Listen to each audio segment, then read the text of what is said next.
welcome back. I am here with Sophie Horrocks, who is unwillingly been dragooned into my evil plan to turn the Napoleonic Wars podcast into a cultural podcast.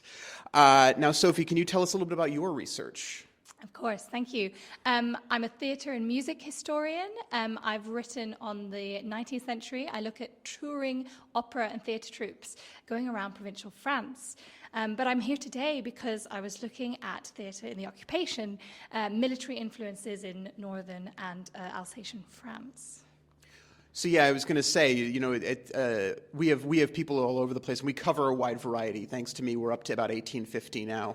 But you were talking specifically about the 3 years of the Allied occupation and sort of this business opportunity in a way that in fairness, theater was not the only people to jump onto, but the theater aspect has been largely unexplored until now.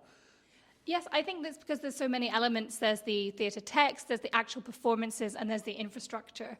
But what I was discussing was how these barracks of men in the military had to be entertained. And part of that was amateur theatrics in the Wellington and related barracks in 1816. But the repertoire that comes over from Britain is very much Shakespeare. We have a lot of historical dramas, but also musical comedies. So it's entertainment, but also sort of, prefiguring military leadership and bravery and qualities on stage. There's also the political dimension. We have prefects from France hoping to appease the occupying forces by putting on performances in their language, and in doing so, trying to maintain security and also conciliation between the citizens being occupied and those military forces. Have you found any aspects of the politics entering the choice of productions? I mean, you know, you said Shakespeare. I can imagine Henry V not being a popular choice. Yes, it's very interesting because trying to dig into the details of how things are performed, even when a text might be overtly, let's say, revolutionary or republican, you can perform that as an actor in a way that actually will not inflame the authorities. What I'm trying to dig into right now is the level of censorship. France's general theatrical situation had a huge level of censorship.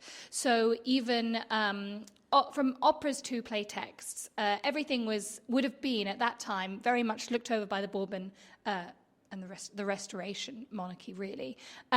What I don't know yet is whether these British texts were subject to the same level of scrutiny. What I do know is that the operas, at least in Alsace, that were put on, they avoided religious themes. And I think this is because of the confessional difference. We're going to have, Alsace was not, as far as I know it, a very Catholic country, but we have Austrian forces in there. So there's going to be a lot of mixed confessional difference, and I think that's one reason that at least is taken off the stage. No, that makes a lot of sense. Where do you fall, especially in your research and in your gut instinct, on the debate about, you know, how much the area of occupied France was almost a law unto itself, a different country? Because in theory it was part of France, in theory they're the prefectures, in theory the police, but they've got 150,000 armed foreign troops who in many ways have the last word because they have the muskets. I agree with you. And I would say that the theatre situation, exactly as you said, it shows that this is perhaps a no man's land or a different land to the rest of France. What I was showing today was that theatre law remains officially French, but the practice is completely different. And in that case, we are looking at decisions being made on the ground of what is appropriate, what language is appropriate, who is allowed in theatrical space, and what is allowed on the stages.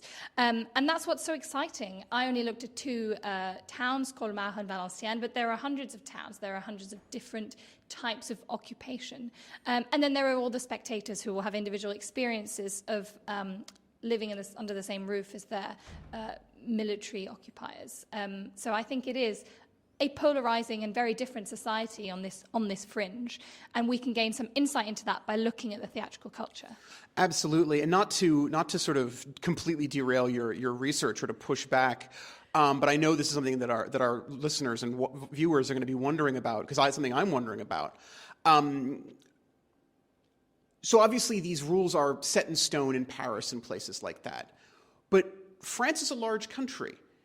How much of in your experience, how much have you found of this? How much are these rules flouted by ordinary portions of France that aren't filled with occupied troops, but are still quite away from any seat of power? You're right. It is a huge country. It does, however, have a very bureaucratic mechanism to control all parts of social life, including theatre. So repertoire, choice of director, even everything to kind of prices of theatre tickets are supposedly looked over by the departmental préfet and also the mayor of each town. There was much anxiety about actors being very mobile at this time as well. So they needed passports to move between the different towns. There's a criminality associated with being a roving player. So they are controlled from above. The reins are quite tight.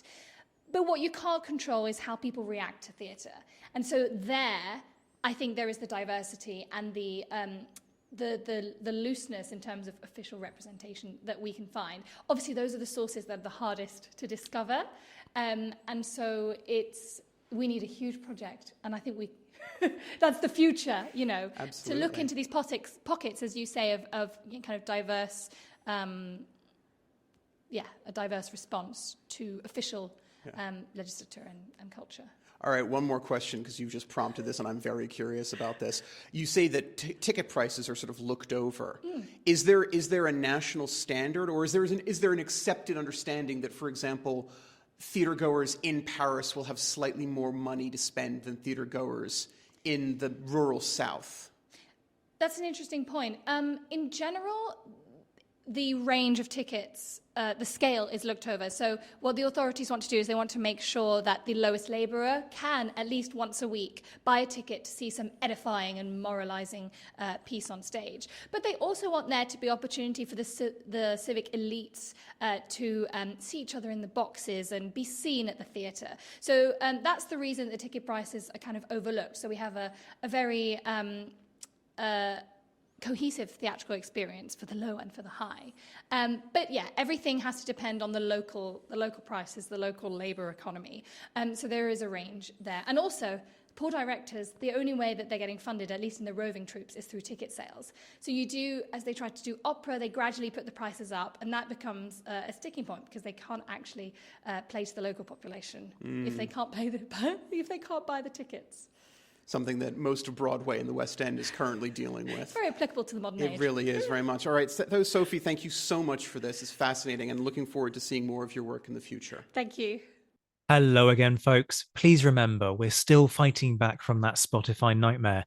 So please do 2 really simple and quick things to help us rise from the ashes. First, whack that subscribe button, especially if you're listening to this on Spotify, because you're likely to have been disconnected. But whatever platform you listen to your podcasts on, please just do it anyway to make sure you can stay connected to us. Second, like and leave a comment. It helps bump us up the algorithm to reconnect with our lost audience. If you're a fan of the show, you can leave a 5-star review. Go on, you know you want to.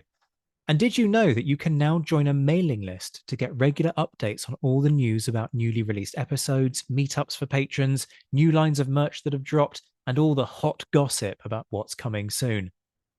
Because let's be honest, this show is all about the hot gossip. To sign up, go to www.thenapoleonicwars.net. Much love to all my Patreon supporters who are enjoying a rejuvenated and revitalized offering of perks on Patreon. Head to patreon.com/the Napoleonic Wars pod to find out how you can join a buzzing community of like-minded Napoleonic nerds who are enjoying things like courses, socials, a book club, green room access to recordings, early releases, exclusive episodes, and much more. Shout outs to our patrons who, at the time of recording this in mid-August 2024, are in the mentioned and dispatches tier: Rob Griffith, Brendan Teeling, Beatrice de Graaf, Lynn Dawson, Jamie Kingston, Lucy Tatner, Jim Deary, Josh Keeney, Colin Fieldhouse, Stephen Colson, Jim Getz, Stephen Gillen, Hugh Brennan, Alistair Campbell-Grieve, Andy Meakin, Mark Anscombe, Rob Coughlin, Bruins Girl, Noah Fink, Mark Trowbridge, Mars Reedy, Nick Overland, Graham Goodwin, Chris Pramas, Anthony Gumbau, Anonymous American, Martin Pisani, James Fluick, Natasha Hobday, Rod Schrager, Chris Kimball, Gary Dennis, David Graylick, Ted Andrews, Richard Anderson, Arthur Forgy, Sam Moore, Wyatt Pollock, Carol Dixon Smith, Roland Shark, Giovanni, Jean-Baptiste Merlon, and Darla Vincent. And the Admirals, John Haynes, Ryan Diamond, J.C. Kaiser, Bob Burnham, Mike Guest, Liam Telfer, Todd and Laird Campbell, Rachel Stark, Mark Duckers, David Maxwell, David Priest, Graham Callister, Sean Sullivan, Stephen Ashworth, Dan Hazelwood, Kate Walcombe, Clemens Beman, Charles McKay, Reto the Sci-Fi Fan, Tim Day, Mark Chestnut, Jason Moran, and the enigmatically named Zed. And I promise that's not just me boosting the numbers. We'll be back very soon, but until then, this has been the Napoleonic Wars pod. On behalf of myself, Liam, Luke, and Josh, take care of yourselves, folks. Stay well. And as always, thank you for listening.